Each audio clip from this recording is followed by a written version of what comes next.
se vi ricordate, è spuntato quando Crocetta ha vinto le elezioni, non mi ricordo, era preelettorale, campagna elettorale, sono spuntati insieme, hanno fatto una serata, lui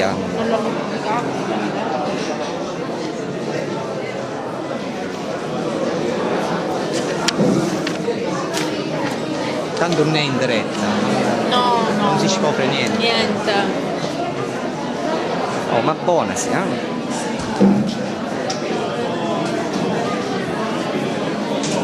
L'artista è lui, non sono io.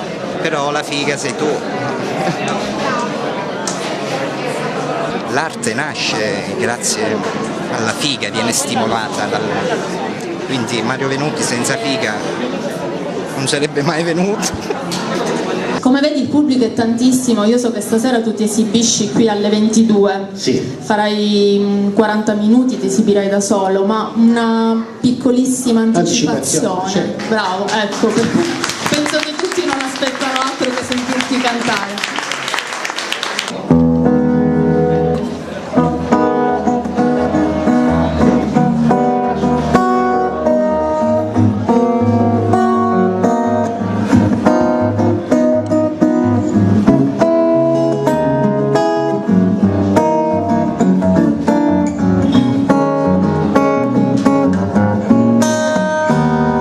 Nato danzando sul naso del mondo, fortuna invenca la bellezza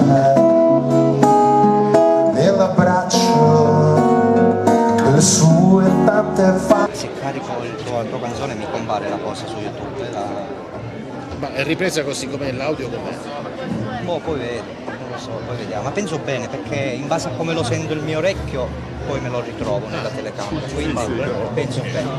Alfonso, proprio a te. Sembra scherzare, io devo parlare di cose serie. Un'altra? Di questo? Parla, dai. Parlare qui. Parla di cose serie.